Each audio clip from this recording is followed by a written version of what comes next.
When a teen was found dead in an attic at a house party, many began to wonder what exactly happened that night and if this boy was murdered. It then was revealed that there was another suspicious death at this property years prior, making the suspect that everyone believed to be involved with look even more culpable. There are many in this community saying that something is happening in Madison County with the endless amounts of deaths occurring. We will be diving into those different cases, if they are any way connected, what connects all of them other than just location, and why in this particular case no one has ever been arrested. You are such a genuine gem. Thank you for clicking on my video. I am Brooke Makenna, and here we focus on the victims over the killers every single time. So if that's something you would like to join us with for true crime content, then please subscribe down below, give us a thumbs up, and leave a comment down below. I also want to give a huge thank you to our sponsors who allow me to continue to share these stories. Today's is Nourish. Nourish makes it so easy to find and talk to a registered dietitian and have it covered by your insurance. 94% of Nourish patients pay $0 out of pocket.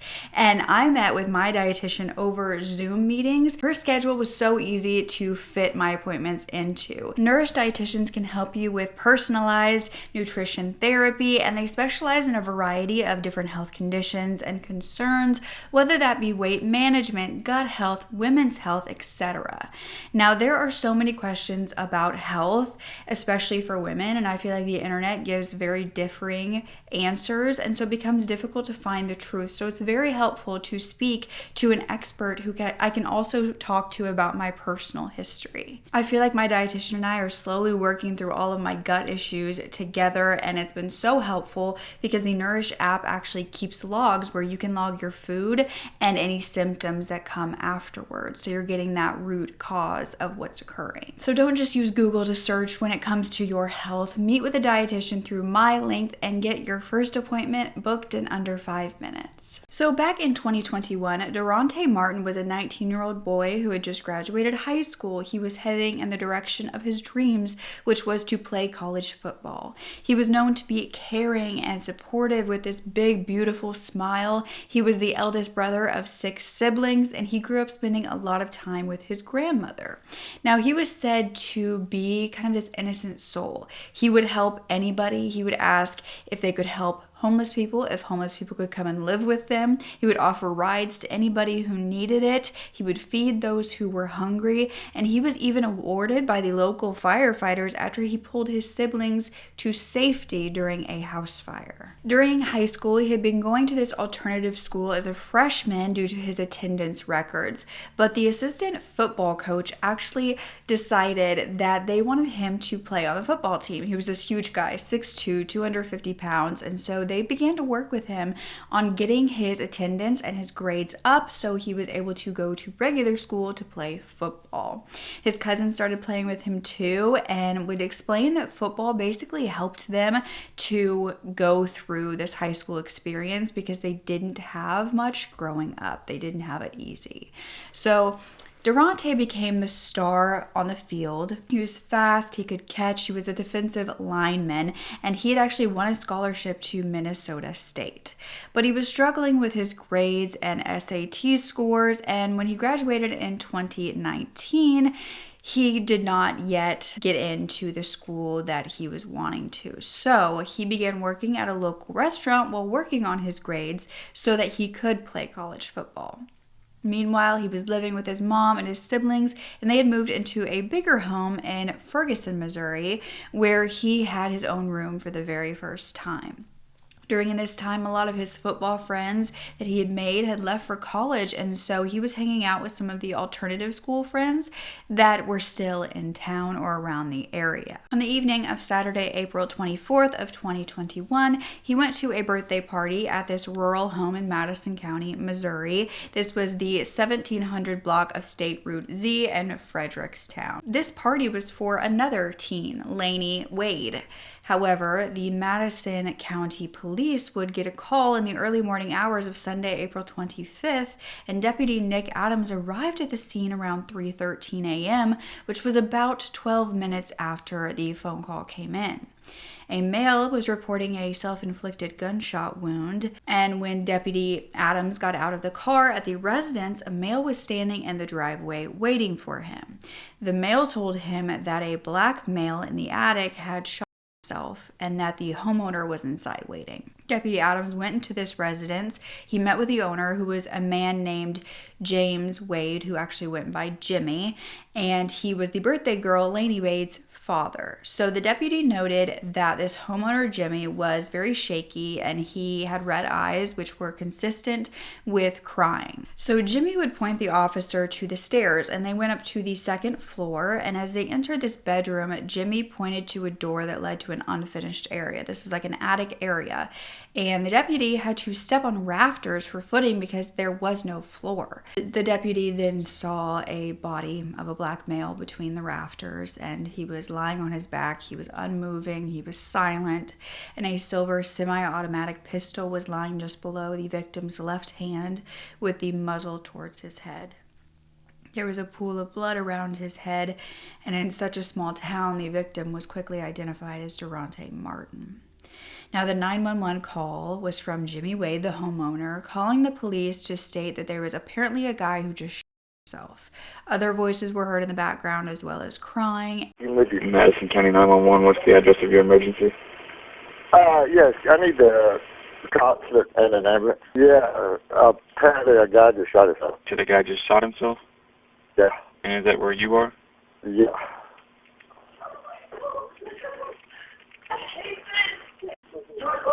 Can you hear me? Yeah. Is he breathing at all? Yeah. No. Do you think he's beyond any help? Do you want to try CPR? I somehow got in the back of my... Okay. Okay, you're cutting out. See if he's breathing. I think he is. He is breathing? He's gasping for air, they said. How old is he, do you know? How old is he, man? Maybe 20, 19, 20, 21, somewhere like that. In the head. In the head? Or, you think? I can't really see him back there. Is he alert at all? Is he conscious? He don't look like it. And when did this happen? About 30 minutes ago. What was your name?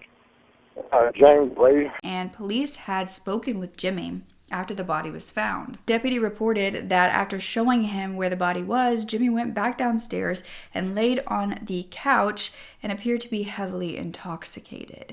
He said that he had just gotten home when everyone was leaving, and he was told that a boy had shot himself.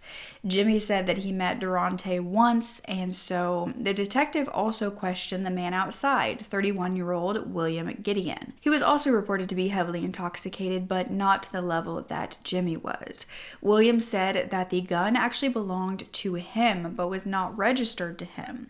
And as Derontae's body was removed from this residence, the detective tried talking to Jimmy, who was asleep on the couch, the homeowner, and even with multiple attempts, he got no response. Derontae's family would learn of his death the following morning, not from the police, but from other family members. In the midst of their grief, they began backtracking Derontae's whereabouts in the days leading up to his death, and his mother, Erica Lotz, stated that on April 22nd, Derontae had actually had surgery on his right hand, which was his dominant hand. Several pins had to be placed, and he was given a thick cast from his fingertips to his elbow. That next day, on April 23rd, Derontae left his mother's home in a vehicle with 3 different people who were said to be his friends. He was expected to stop by his grandmother's home later, but never arrived, and so that was the last time his family had seen him.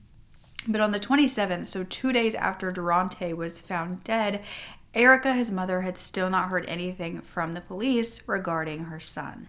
She ended up having to reach out to them to get information. By the end of the call that she had no further information, and she was met with hostility. She spoke to Deputy Nick Adams as well as Sheriff Katie McCutcheon, and she recorded these phone calls with them, the multiple different conversations she had with different officers, and she was told that all of the information that she was requesting couldn't be given as the case was still under investigation, the case of her son. Okay, can you tell me what type of caliber that he was shot with? Ma'am, I can't give you that information yet. What day did he die on? Ma'am, How did he die? ma'am, I can't give you that information. Do you have anybody, suspects? Are you going to arrest anybody? I can't discuss any of that. I can tell you that I've talked to everyone that was there that night. Mm-hmm. I've taken statements from everybody, and the investigation is ongoing. Okay. Okay, can you tell me where the gun came from? I cannot, ma'am. The initial report was an apparent. That is not the final conclusion. If that be the case, you shouldn't have even said that it was a suicide. I didn't put that it was a suicide.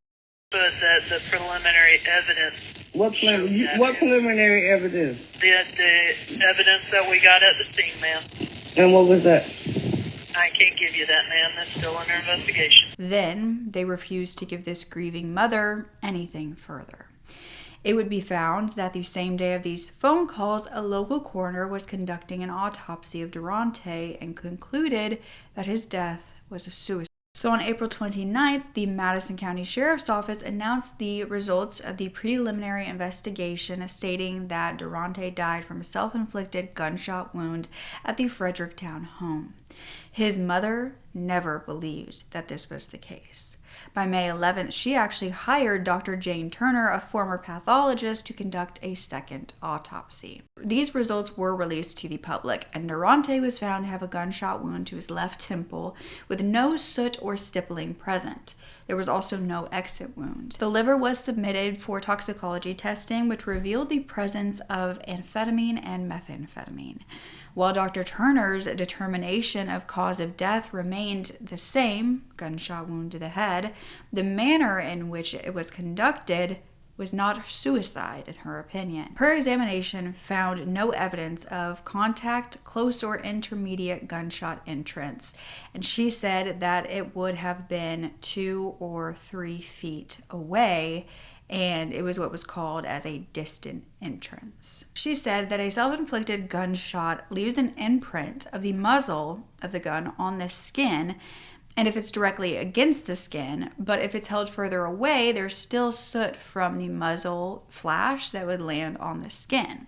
Held slightly further away, the stippling of the gunpowder leaves little punctures of red marks, but Derontae had none of those, so she found that the manner was undetermined. So rumors began to swirl around this house party and, more importantly, the homeowner. Jimmy Wade was said to have a Confederate flag on his home and would often post what some described as racist posts on his Facebook. In 2017, 4 years prior to the black teen being found dead in his home, Wade posted a photo of a little boy that read, "This is Aki Aki. Every day he walks 10 miles to school and is always late. But with a donation of just a few pennies, we can buy a whip and make the little blank run instead." In 2018, he posted a photo of a black dog that said, "I'm not racist. I had a black dog once. We named him Food Stamps." That same year, he posted a photo of farming equipment saying, "You wouldn't F these," with a photo of black individuals picking cotton and saying, "You so don't F these."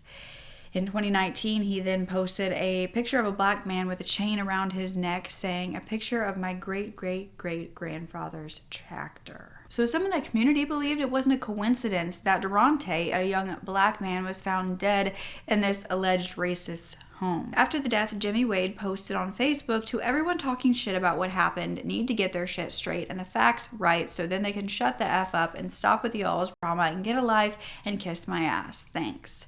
Later, he posted a photo that read, "Being white doesn't make you racist and being black doesn't make you a slave. Being an idiot, however, comes in both colors." But the suspicion around this house party was escalated even more when it was revealed that a second had occurred there.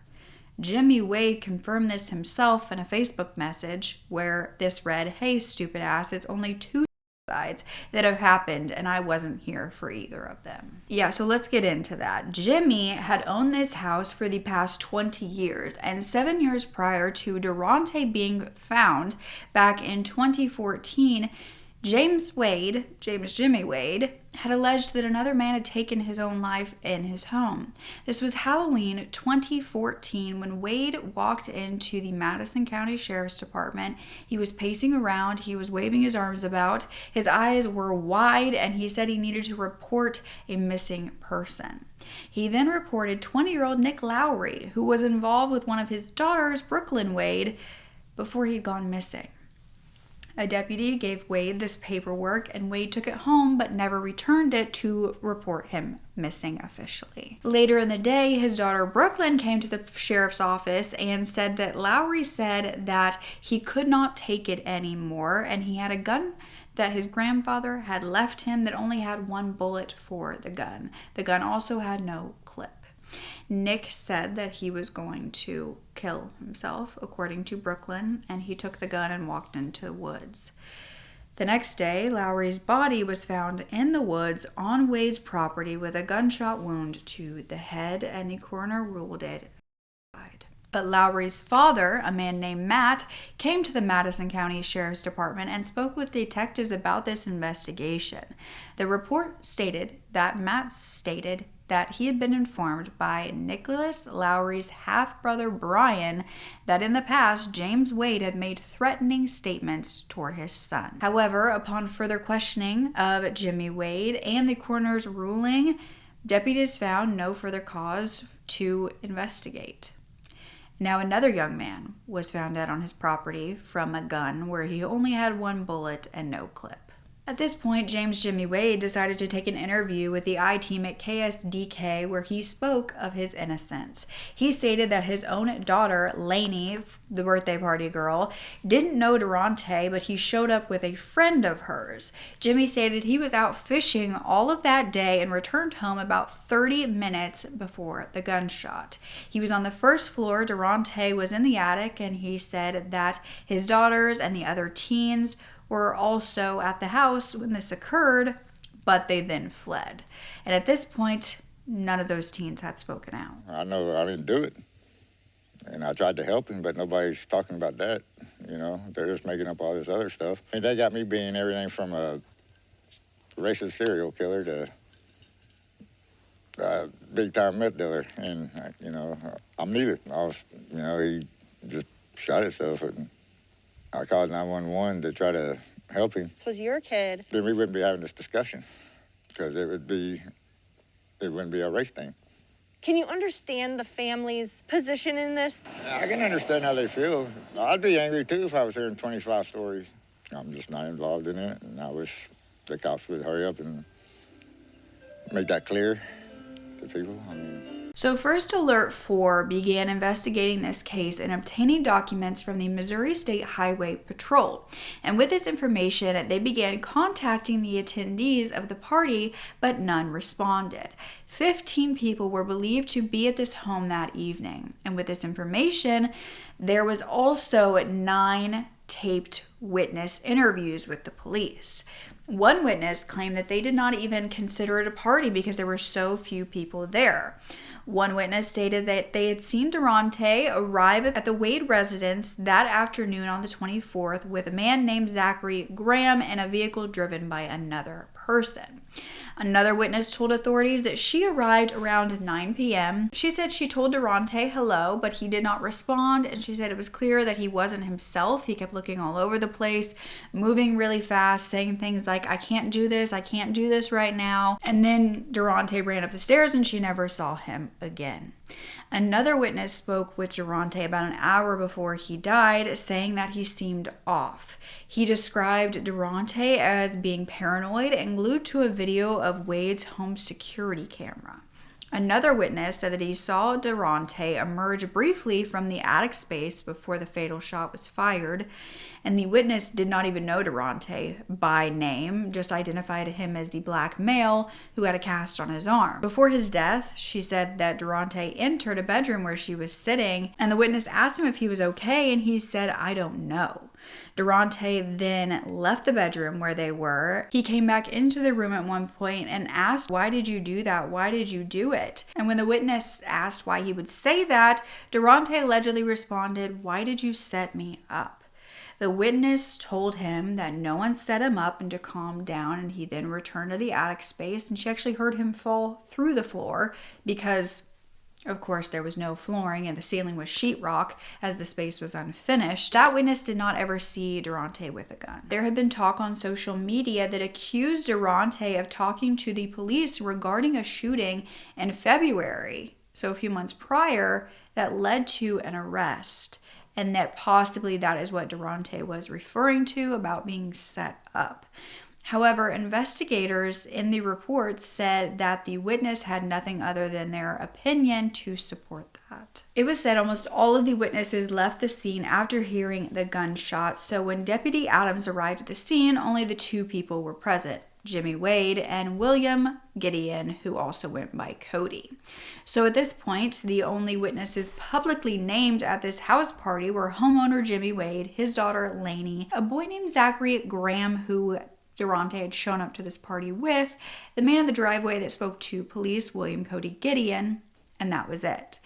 Now, Zachary Graham told the police that he was actually living at the Wade residence, and he was also in the room when Derontae fired the gun. Now, Zachary Graham actually had warrants out for him at this time for possessing cannabis and drug paraphernalia and also failing to appear in court. So after this death, he was detained for questioning due to the state investigators trying to find him for those warrants, but also to talk to him about Derontae's death. Now, his attorney ended up refusing this interview, and it was 3 weeks later that he finally spoke to investigators. He said he did not want to talk about this because he was scared he was going to get in trouble for something he didn't do. He said he did not trust law enforcement, and people were making a racial issue out of this entire thing. He said that he was sleeping that night, and William Cody Gideon woke him up and said that Derontae had a gun to his head. So he ran upstairs to the attic, and he begged him for about 15 minutes not to shoot. And that the gun that he had used was actually Zachary's dad's gun, and he didn't know how Derontae had gotten it. At the Madison County Sheriff's Office speaking with Zach Graham. This thing's gotten a little bit of attention, and the governor's office has got involved with it, so that's why we're here. Madison County is not going to handle it anymore. You're not in trouble. We know you didn't do anything. We're not asking you about that. We just need to know what happened. I mean, you were there. I mean, and you're a witness. You're not a suspect. You didn't do anything wrong. So we just need to hear the story from you. I'm tired of hearing it. It's a bunch of bull. Everybody's. I don't even know what the purpose is behind it. It's pissing me off. I agree. My friend shot himself in his head. Yeah. And right in front of my eyes. I understand. So, that's what Hey, and you know, it's not going to go away until we can clear this up, because the people and the media, they're just doing what they do, and they're twisting this all up and making it look like this. That's how y'all two was partying. What's that? That's how you was having a barbecue at your place. He came over. You know, he walked into the bathroom. He said he was going to shoot himself. Whatever happened at your party. So you go in there, you bust the door down. No, don't do it. He's got a gun to his head. You're too scared to walk over there to say something or try to stop him. He shoots himself in front of you. Right. That's all it. So what else would you do? What else can you do? I understand, man. I understand it, but I gotta have some details here, and I gotta have, like, how long had you known Derontae? I mean, how long were y'all? I mean, obviously you're all friends because you're kind of upset about this. That's all I've got to say. This will be the second time I've bonded out on some more stuff. Been trying to get taken care of, but I can't because of all this. Right. I don't have the money to bond out this time. Yeah. I'm already out on bond. Yeah.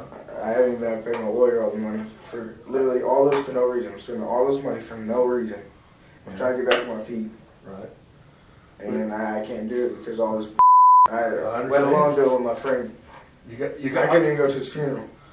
Couldn't tell me goodbye. I'm sorry. I apologize for that, man. I wish I could have done something for you. I do. But I'm here today, Matt and I are here today because we want to help you get past this. And that's the only way to get past this is we got to have these details so we can put it out there so they will leave you alone. I believe exactly what you're telling me. The stories that have been put out there, what's happening. These people are doing this because they're so worried about the race situation. Period. And until they get what they want, they ain't gonna stop, per se. And they're not getting what they want. Because what they want is to know that I killed him. Right. And I did. That's what they want. And I don't believe you did. I had my own gun in my waistband. You know what I mean? Right. Totally different caliber, everything. Right. So, yeah. I don't understand. Had he ever tried this before? Had he threatened suicide before? I have no idea. No idea. You said he was in the bathroom and had the gun to his head? Yeah. That was an example I was saying. Oh, okay. About I got you. or whoever. Did he try to talk to you, or you try to talk to him right before it happened, or? I ain't in trouble right now. I'm not going to get in trouble because No. I didn't do it, so No. I've got nothing to say. I'm sorry, no disrespect to you guys at all. And that's the thing. And that's the thing, man. We're not trying to get you ganged up on anything or anything like that. Even if you guys was, there's nothing you can do. We're not trying to. Okay, we're trying to unfold the facts of this case because the guy that can tell us, he's not here anymore. I was sleeping. He shot himself. That's all I got to say. I'm sorry, but like. Well, I mean, you're stressing about something right now, I can tell. I've been Yeah, doing this is for a long annoying, time. man. Huh? This is annoying. But it shouldn't be annoying. It's your friend. You know, we're trying to help you. Exactly. It's a bunch of. I watched him shoot himself in front of my face, Yeah. from here to the wall away. Yeah. No, that's the only distance that would have stopped me or stopped him from doing it. You know what I mean? Right. Like I don't understand. You guys are crazy. No, if y'all really thought that he was shot in the head, there would have been gunpowder residue tests. There would have been. The scene would have been marked. There would have been pictures taken. It would have been closed down.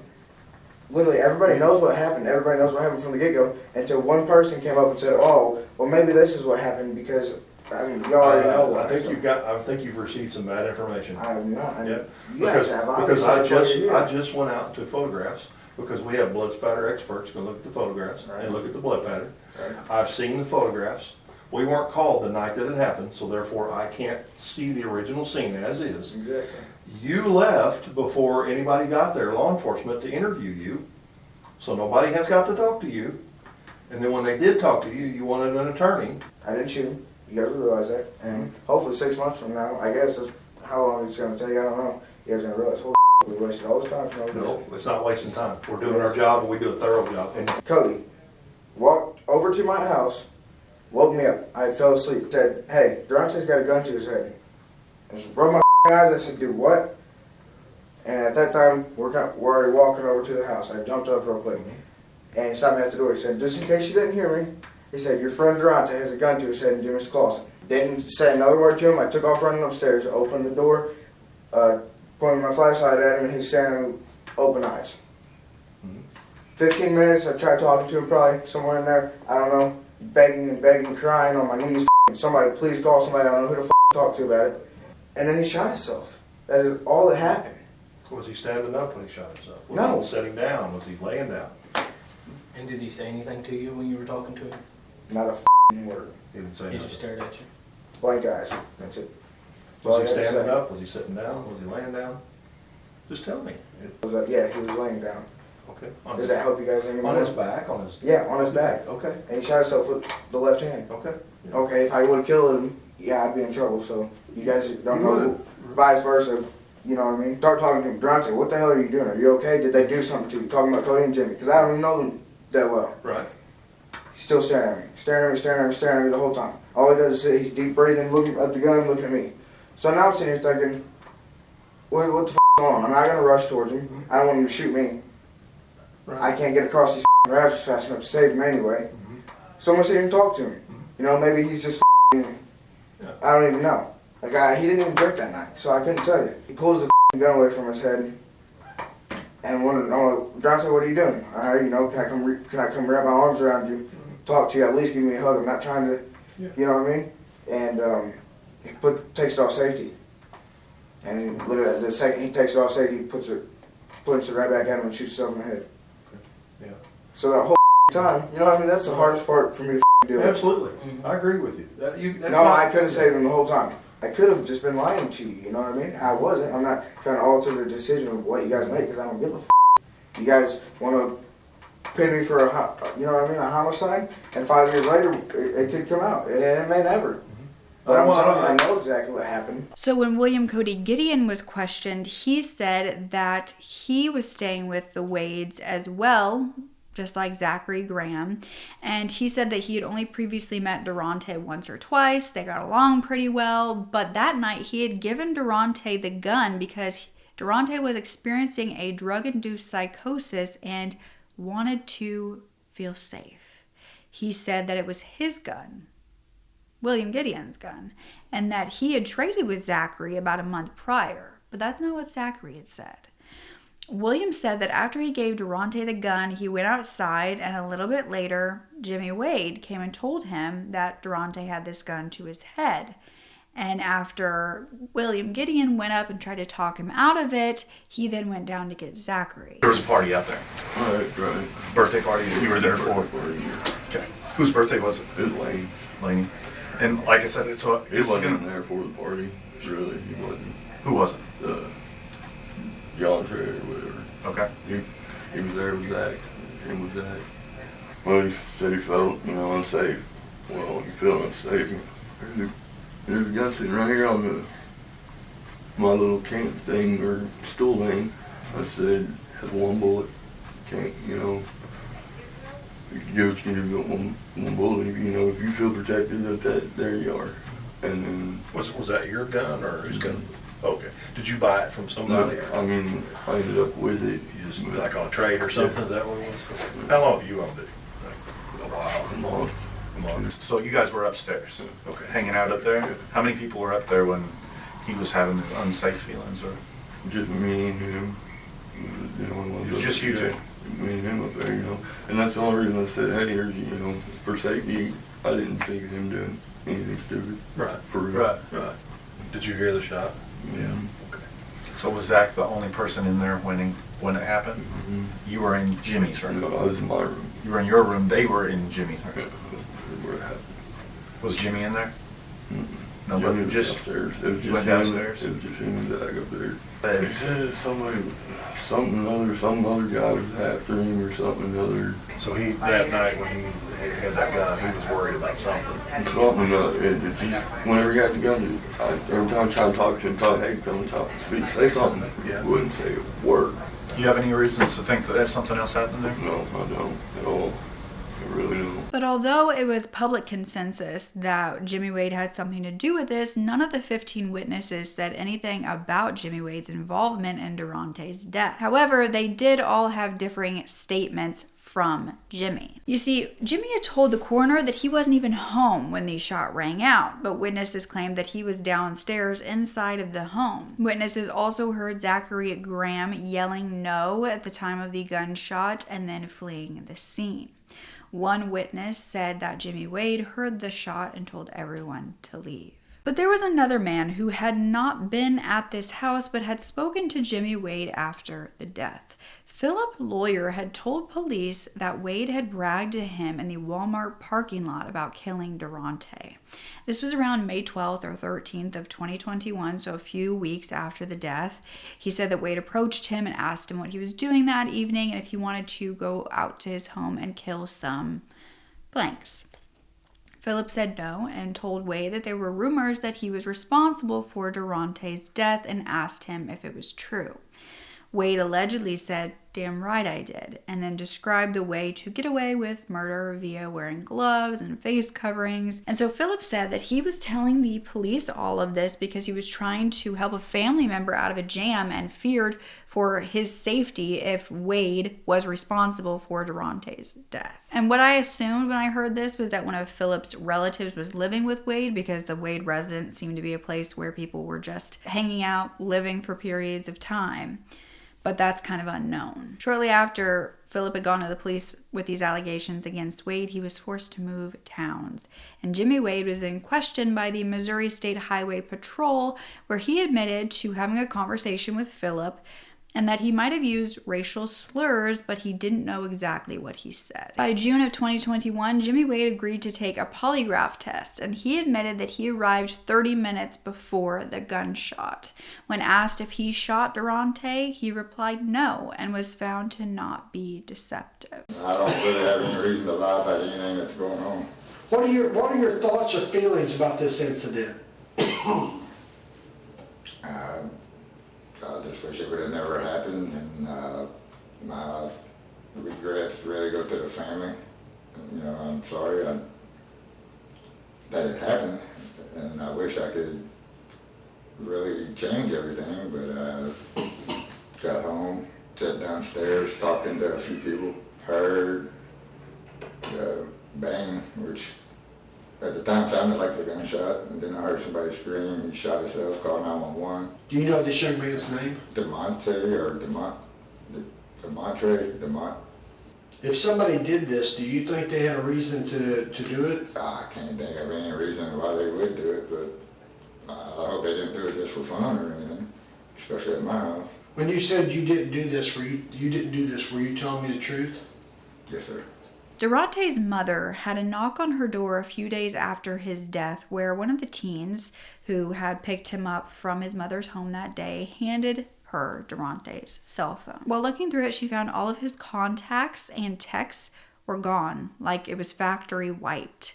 His grandmother, who he was supposed to go see that day and never made it to, stated that Derontae was a true friend to her, but somebody was not a friend to him. They believed Wade didn't actually kill Derontae, but he had information about what happened to him and why, and hadn't provided the full account. A protest was held in Fredericktown for the death of Derontae with about 100 protesters. And during this protest, 2 nooses were actually thrown at the crowd.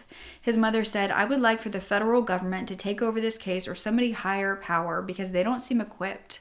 It's like they don't want anything to do with it." So by July of 2021, 3 months after the death, an inquest was held in this case. Dr. Russell Dedeker, who performed the first autopsy of Derontae, would come forward saying that he marked the death as a suicide, but he would have marked it as unclassified if that was an option in Missouri. He said that Missouri allows 5 manners, which is homicide, suicide, accidental, natural, and undetermined. Unclassified could include elements of more than one manner of death. He said, "I still consider it a self-inflicted wound, but given some of the other circumstances, I would consider it unclassified. I believe there are many unanswered questions in the minutes and hours leading up to the death. I think there are a lot of unanswered questions about that time." He said that he found lots of meth in Derontae's bloodstream, which could have caused paranoia and hallucinations. Now, Dr. Russell Dedeker was also found to have ruled an overdose in another case where the family did not believe that that was the case. 18-year-old MiKayla Jones just finished high school, and her body was found decomposed on the side of the road. She died with meth in her system, and it was ruled an overdose despite MiKayla having no history of drug use. This was only weeks after Derontae's death, so it appeared as though this coroner could have had a history of not necessarily making families happy with his findings. But were they the truth? Well, Dr. Turner, who did the second autopsy for Derontae's family, also did a second one for MiKayla, and Turner said it was impossible to conclude that MiKayla died from an overdose. She had bruises on her lower legs, and her toxicology report also found more drugs in MiKayla's system than Dedeker reported. So although this was deemed an overdose, there was 2 men who were charged with abandonment of a corpse and tampering with evidence in MiKayla's case.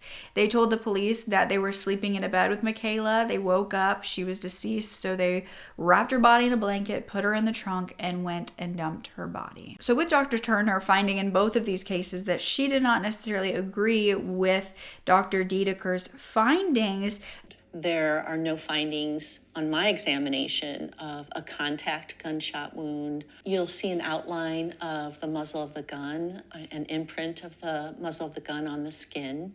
I didn't see those. His mom and MiKayla's mom actually became very close after hearing all of this, and the similarities during the suspicious death of their children. But the second coroner, Dr. Turner, also changed her initial report findings for Derontae, stating that with additional evidence, she was able to see that the shot that ended his life was fired at close range. She wasn't initially able to see this due to the changes, the cleaning of the embalming after the first autopsy, but she stands by her cause of death, which she says is undetermined. Next up to testify was Philip, the one who claimed that Wade had confessed to him. He said that he was certain that Wade had given him a confession, and Wade got up on the stand and testified that he never did that. Other witnesses from that night claimed that Wade was downstairs when the gunshot rang out, and Jimmy Wade's daughter, Carrie, testified that she was in and out of the house that night checking on her sister, Lainey. She saw Derontae hanging out with Zachary and William, and later Derontae went upstairs and she was told to be careful because some guy just passed out in the closet and he had a gun. Another witness with Carrie said that he had seen Derontae with the gun and saw Zachary and William talking to him and telling him not to hurt himself. A witness named Michael Vaughn said he was sitting next to James Wade when the gunshot rang out. William Cole Gideon was subpoenaed to testify, but he did not show up. The last testimony, however, was from a girl named Morgan Reeder, who said she arrived at the party around 10 p.m. She was sitting on the bed talking to another boy named Bobby Boone, and Derontae came into the room and yelled at Bobby, saying, "You set me up." When Morgan told her brother all of this, her brother's theory that she spoke of on the stand was that Zachary shot Derontae for snitching about the previous incident that allegedly took place at a house a few weeks earlier. Now, with all of this new information, the inquest ended with a ruling of death by violence. However, as we talked about, that's not a manner of death in Missouri. The family was happy, thinking that this was a good thing. His grandmother said, "I am happy that somebody else saw. Glory to God," I could just shout. "But we got a long way to go, so we'll just keep praying and keep on trusting the Lord." But the prosecutor, Michael Liggins, said that he would be the one tasked with filing charges, but he doesn't know what death by violence means because it doesn't necessarily exclude suicide. Later, he would say that he was reviewing the case and he was comfortable with the conclusion that Derontae died by. He said that even lesser charges against some of these people would be too much of a stretch to pursue. So he said that while the case isn't closed, they are not pursuing charges nor investigating further. And the Missouri State Highway Patrol is also no longer investigating. And then a year later, after the inquest, 2 people connected to this case would be arrested, but in different cases. On April 14th of 2022, James Jimmy Wade was arrested for a shooting. This was just before 1 a.m. where the police were called to Fredericktown for a disturbance with guns and vehicles being used as weapons. One person had been grazed by a bullet and a vehicle was rammed. Now 47-year-old Jimmy Wade and a 22-year-old named Jacob Graham were both arrested and charged with second-degree assault. Wade claims that he believed his daughters were with Jacob Graham and were in danger, so he left his house, he drove there, found Jacob, pulled up behind him, rammed him off the road, and he said Jacob then opened fire on him. Wade said he tried to escape, but he backed into a tree, and then he ran to the Madison County Sheriff's Office. But Jacob Graham stated that they were driving to Jimmy Wade's ex-wife's house to borrow an extension cord for a space heater, and that Wade suddenly pulled up in front of them, blocking them. That is when he began to shoot at him. But when the community heard of Wade's arrest, they all thought it was for Derontae, and most were happy. But it was not. And on May 19th of 2022, 21-year-old Zachary Graham, the person that Derontae showed up to this house party with, was stopped in a stolen vehicle, and police found 190 grams of meth and $960 in cash. He was arrested and later sentenced to 10 years for trafficking meth and tampering with a motor vehicle. That was interesting due to the fact that meth was found in Derontae's system. 3 years after the murder, in 2024, the FBI announced that a federal investigation concluded that he had died of a self-inflicted gun wound, not a homicide and not a hate crime. They met with Derontae's family to inform them of these findings, yet his family still believed he did not do this to himself. They believe that no one thoroughly investigated how meth was found in his system, if it was at the party. There were no charges, even charges for drugs or underage drinking or giving someone a weapon under the influence. There was just nothing ever done. They stated that the highway patrol told them that there was also a problem bagging Derontae's hand where he had shot the gun to preserve the gunshot residue, and so that affected the test. They also did not check anybody else for gunshot residue. His mother, Erica Lotz, said, "What's 911 to a dead person? If you were trying to help him when he was irate, running around the house, being this drug addict, thinking someone was going to kill him, don't you think that's when the 911 call should have come in?" His family feels that this inquest was a distraction at best and a cover-up at worst for investigative incompetence. They said that no one even asked them if Derontae was suicidal. His mother, Erica, remembered a time when one of their family members was actually having a heart attack and they were all trying to do CPR, but they ended up passing away, and Derontae told his mom, "Mama, you can't save everybody." And she said that she could not save him, but she wished that she could have. This is all part of a bigger conspiracy that some have. Many believe that there are cover-ups happening in Fredericktown, Missouri, a town of less than 4,000 people with a high percentage of a white population. In fact, the phrase "something is going on in Madison County" is common. It has been called a sunset or a sundown town, where it's a known place that is not safe for non-whites to be after dark. In fact, creator Stephanie Rivers found that back in 2017, the NAACP issued the first ever statewide travel advisory for Missouri, warning Black travelers, minorities, and LGBTQ+ individuals to use extreme caution due to the documented racial disparities in traffic stops and the history of race-related crimes in Missouri. It had been discovered that Black drivers in Missouri were 75% more likely to be stopped and searched by the police. This warning was upheld all the way until 2021, when Derontae Martin passed away, and even since then. And the next year, another boy was found dead under suspicious circumstances.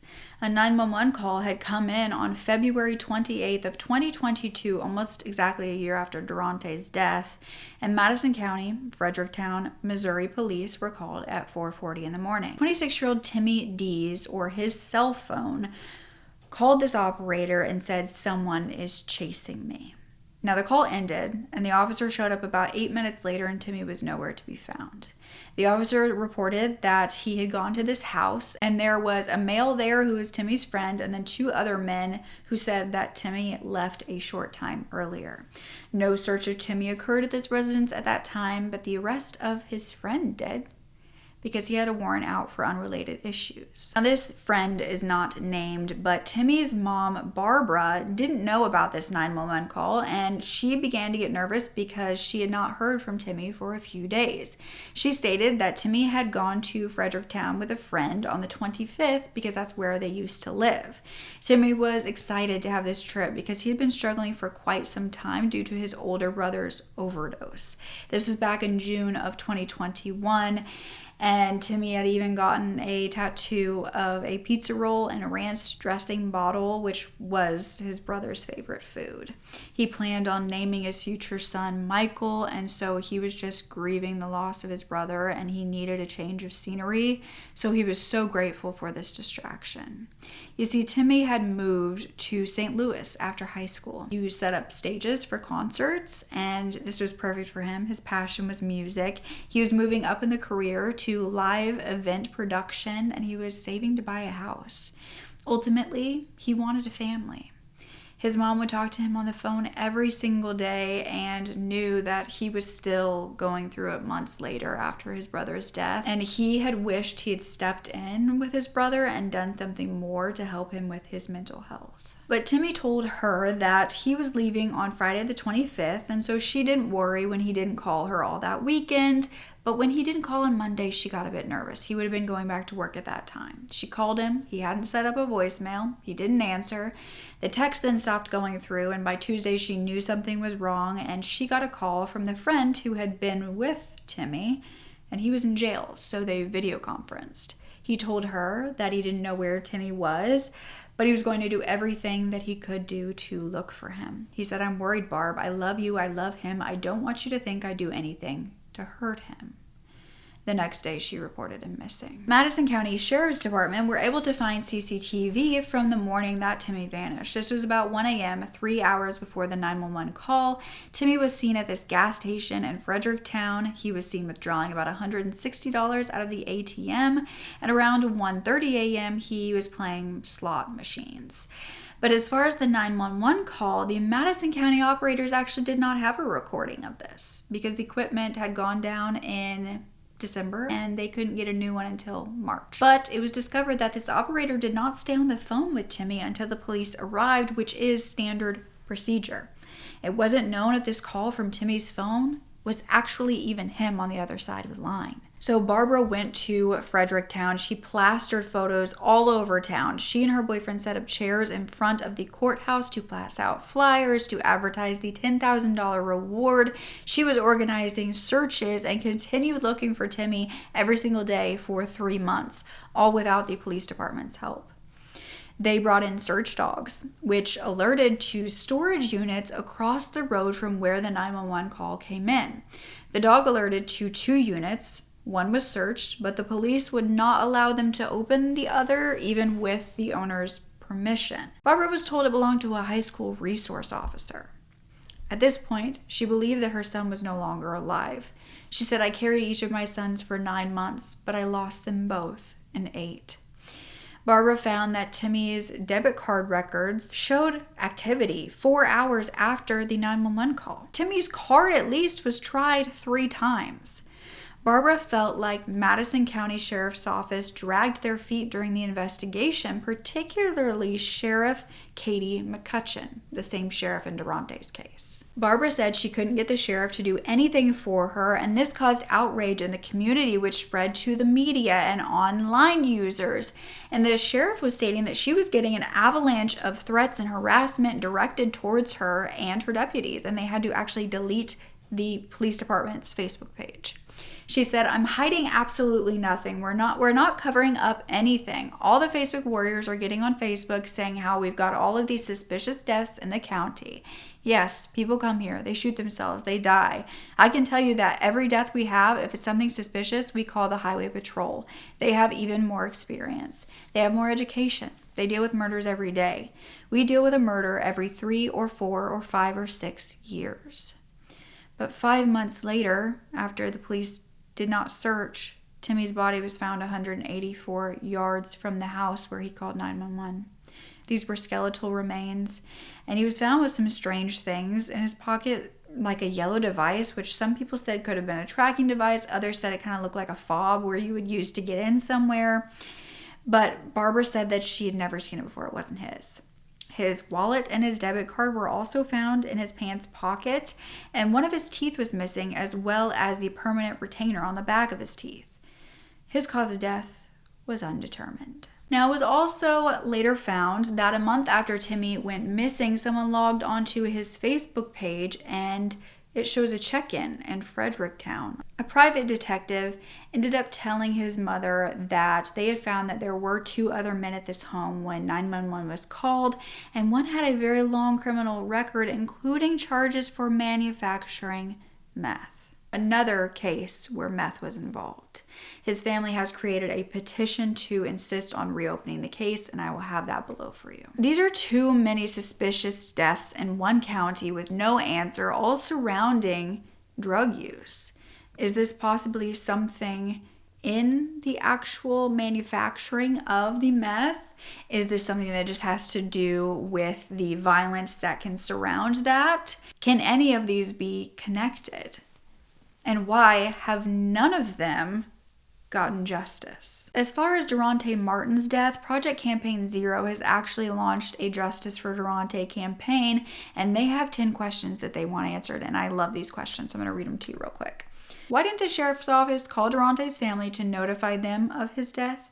How did Derontae end up in James Wade's attic? Who owned the gun used to take Derontae's life? Why were so many wildly different reports of what happened that night from partygoers? Methamphetamine was found in Derontae's system despite no prior history of drug use. Was James Wade's home searched for drugs? Why are young people at James Wade's house ending up dead? Did the sheriff's office treat Wade's home as a crime scene knowing it had been the site of another alleged suicide a few years prior? Why was Derontae's phone missing data when it was finally returned to his family? And why was James Wade's polygraph administered to him by a highway patrol trooper instead of a certified polygraph examiner? And why is the Missouri Highway Patrol seemingly ignoring the jury's 2021 ruling that Derontae died by violence? And my question is, what exactly does that mean? But now we also need to question what happened to MiKayla Jones. Was her death an overdose? What happened to Timothy? Why was there no search for him after he allegedly called 911? Not to mention the questions surrounding Nick Lowry's alleged suicide at the same house where years later another alleged suicide would occur. And both families believe that that's not what actually happened and that Jimmy Wade was involved. This all seems like a bit too big of a coincidence for there not to be something sinister happening here and possibly connecting everyone. Do you think the police in this case have done everything that they can do and their hands are just tied at this point? Do you think prosecutors could go out and be charging people in Derontae's case after the inquest ruling? Or do you think it's just too confusing to name it death by violence and then to go on with murder charges? Either way, there have been no arrests in Derontae's case. This is all just extremely heartbreaking, and the injustice is so loud. You know, I think it all started with not telling his family what had happened and for them to have to call in to request information. And of course, some information they are going to keep to themselves for the investigation. But when it comes to family members, they need something. They need to feel like they are being addressed. They are being considered and all of that. And for them to not even give them a call is disgusting. So please tell me what you were thinking down below about any of these cases or all of them or just Madison County in general and what exactly is happening there.